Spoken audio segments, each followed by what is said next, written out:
Hi, how's it going?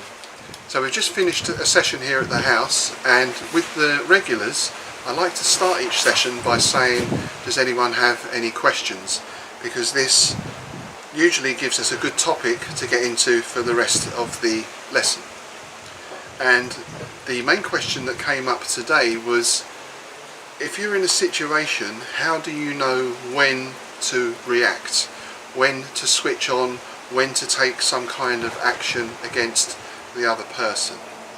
And it's a very good question, and in some ways it's a difficult one to answer, because of course there's any number of situations and circumstances we can find ourselves in, and context is always key to how we act.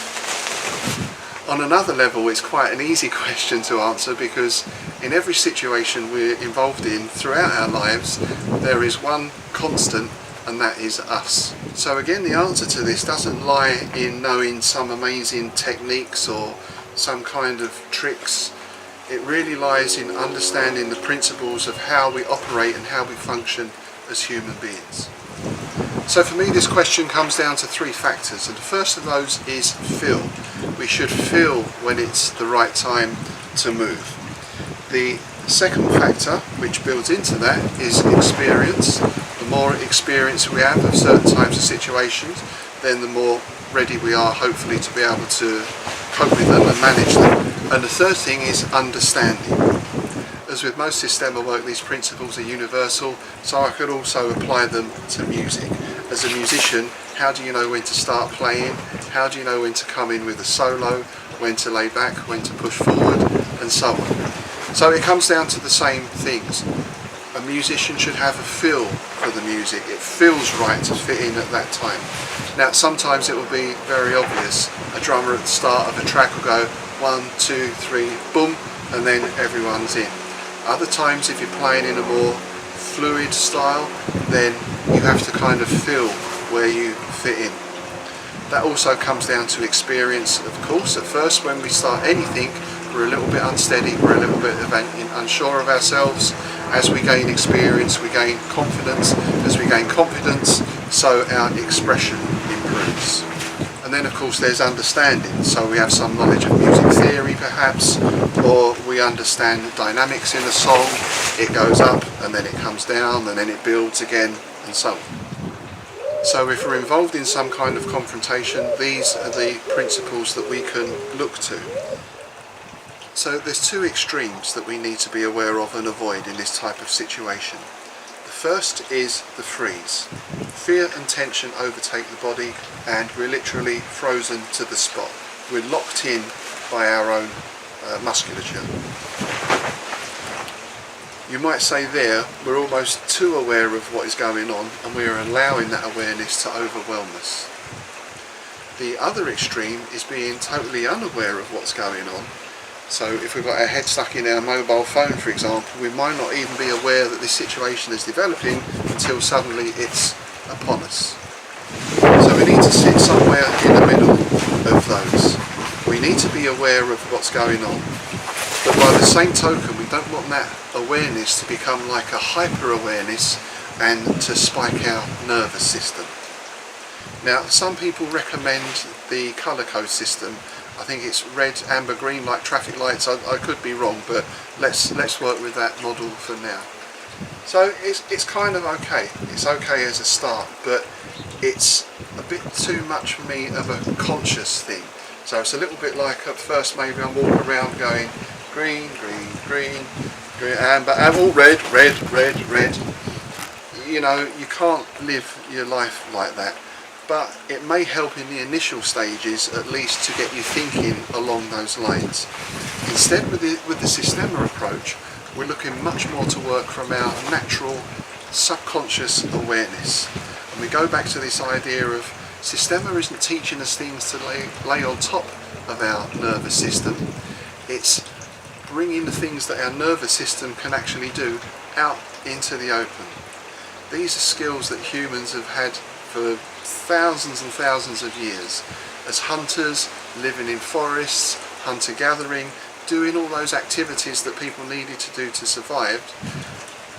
they had this natural awareness. It was a question of survival for them. These days, of course, or at least in our lifestyle, we rely less on those attributes for survival, and instead our attention is taken by other things, particularly the phone or whatever else it may be. So what we should be thinking about doing is not overloading our nervous system by adding all this extra information in, all these extra drills and methods.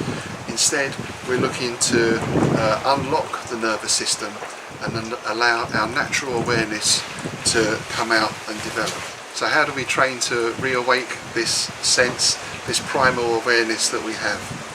Well, there's lots of different methods, lots of different drills. Some we were doing this morning, others I've put up in the past. I think I put a vlog up maybe about 10 months ago about when to move, where to move to, what to do when you get there. So that's worth revisiting. But the basic setup is this.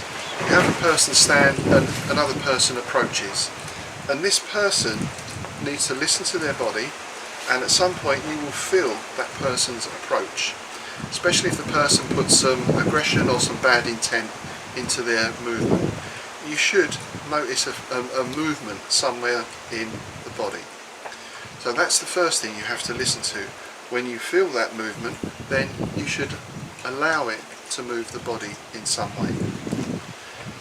So what we're building up is this kind of shield, if you want to call it that. Not some mystical shield of energy or anything else, but that's just our natural field of awareness. The same as if we're sitting on a bus and someone's looking at you and you turn around, you see them looking, right? You get a feeling. If someone is standing close behind you, you get a feeling. So the first step to any of this work is really just learning to relax the mind somewhat and listen to what the body is telling you. The body is great for taking in information. Unfortunately, we don't always listen to it. In fact, quite often we suppress it.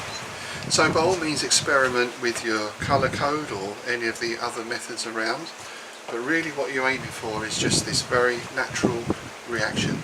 And it should be as thoughtless, if you want to put it that way, as if I drop something, I catch it. Okay, I don't need to learn special catching techniques. It's just a natural human instinct to catch the item. As long as I'm aware of it's falling. If I'm not even aware that something is falling, then you know I don't even know it's there. But if I'm aware of it's falling, I just catch it. So there's lots of other things you can do with tennis balls to start building that kind of work up as well. But really come back to that primary, very simple drill, which we can practice at the moment because we're keeping distance, of a person who approaches and you feel. They might be 6 feet away, they might be 8 feet away, whatever.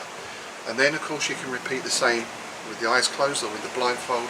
So now you're really working on that internal feeling. Let the mind relax, no expectation of what's going to happen. Let the body relax, get into that state, and then you should start feeling that. It's like the internal alarm system. Something's approaching. It's approaching from the left.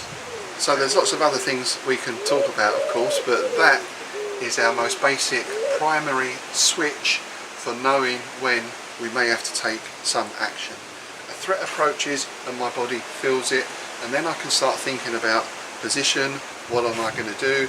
Is this going to be a non-contact verbal situation? Are we going to have to go hands-on and everything else? But that initial decision is almost out of your conscious hands, if you like, and it should be from the body. Listen to it, start to let the body move to a comfortable place, and then you can assess and begin to do whatever work you need from there. So there we go. That's quite a basic answer to that question, but if you haven't got that basic level right, then nothing else is going to work properly anyway. So it really is worth spending some time on that. Of course, what happens from there, that leads us on to many other different topics. If you want some ideas on that, check out that earlier vlog I spoke about. Also check out Norbert Tannant's most recent video. It's up on Facebook, I think it's probably up on YouTube as well, where he talks about some possible responses to someone really coming in and invading your space. There's some real great ideas on that. If you do have any questions or queries, then as always, put a note below or get in touch. please share, please subscribe to the channel if you haven't already. And also, if you want to keep up to date on the latest news, so we've got a book coming out in a couple of weeks' time, we're planning a training camp in a few weeks, there's going to possibly be some workshops later in the year, then do sign up for our newsletter as well. The link is down below. So stay safe.